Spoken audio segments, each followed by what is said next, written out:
Section 4. You will hear part of a lecture for business students about business values. First, you have some time to look at questions 31 to 40.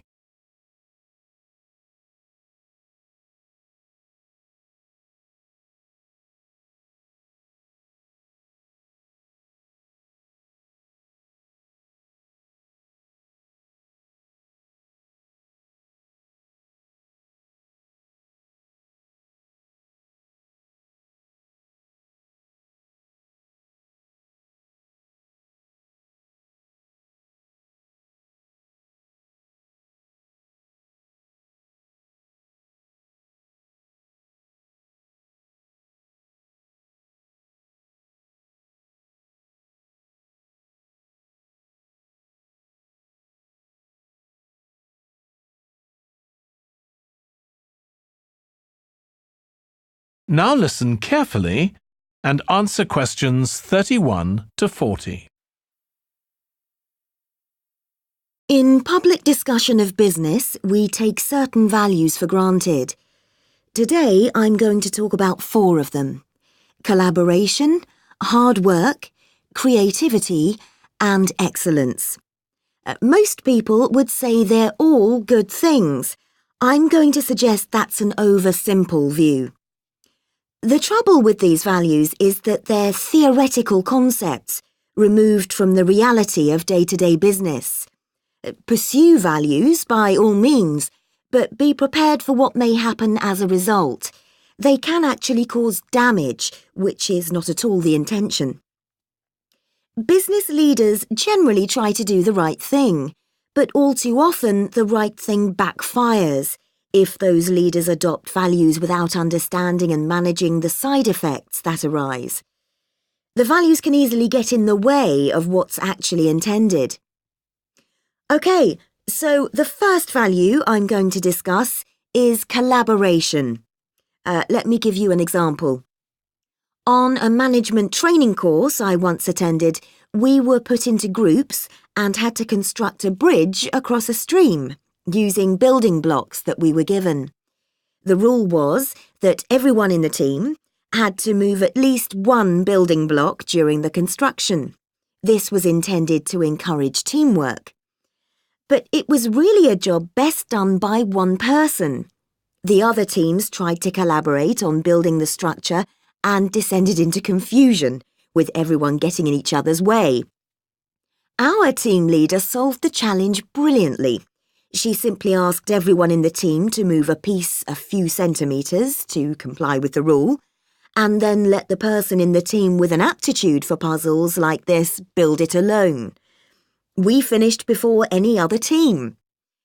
My point is that the task wasn't really suited to team working, so why make it one?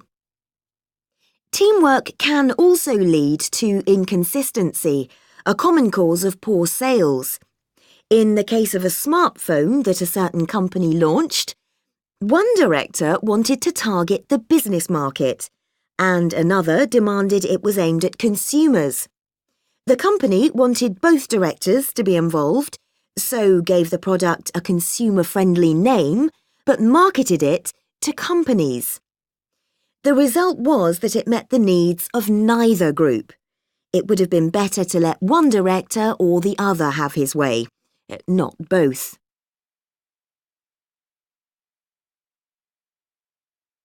Now, industriousness, or hard work. It's easy to mock people who say they work hard. After all, a hamster running around in a wheel is working hard and getting nowhere. Of course, hard work is valuable, but only when properly targeted. Otherwise, it wastes the resources that companies value most, time and energy, and that's bad for the organisation. There's a management model that groups people according to 4 criteria: clever, hard-working, stupid, and lazy. Here, lazy means having a rational determination not to carry out unnecessary tasks. It doesn't mean trying to avoid work altogether. Most people display 2 of these characteristics, and the most valuable people are those who are both clever and lazy. They possess intellectual clarity and they don't rush into making decisions. They come up with solutions to save the time and energy spent by the stupid and hard-working group. Instead of throwing more man-hours at a problem, the clever and lazy group looks for a more effective solution. Next, we come to creativity. This often works well. Creating an attention-grabbing TV commercial, for example, might lead to increased sales. But it isn't always a good thing. Some advertising campaigns are remembered for their creativity without having any effect on sales. This happened a few years ago with the launch of a chocolate bar. Subsequent research showed that plenty of consumers remembered the adverts, but had no idea what was being advertised. The trouble is that the creator derives pleasure from coming up with the idea and wrongly assumes the audience for the campaign will share that feeling. A company that brings out thousands of new products may seem more creative than a company that only has a few, but it may be too creative and make smaller profits. Creativity needs to be targeted to solve a problem that the company has identified. Just coming up with more and more novel products isn't necessarily a good thing. And finally, excellence. We all know companies that claim they strive for excellence, but it takes a long time to achieve excellence.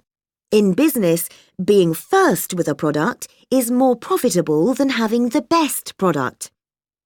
A major study of company performance compared pioneers, that is, companies bringing out the first version of a particular product, with followers, the companies that copied and improved on that product.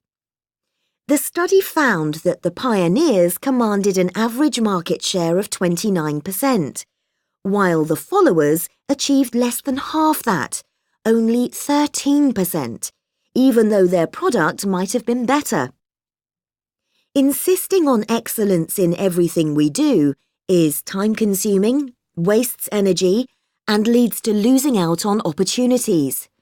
Sometimes second-rate work is more worthwhile than excellence. Make sure it's excellent sounds like a good approach to business, but the just get started approach is likely to be more successful. That is the end of section 4. You now have half a minute to check your answers.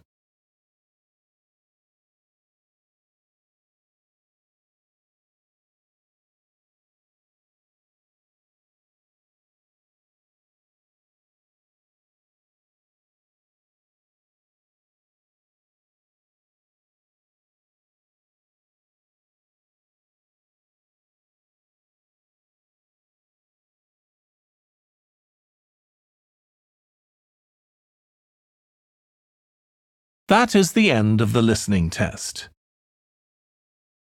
In the IELTS test, you would now have 10 minutes to transfer your answers to the answer sheet.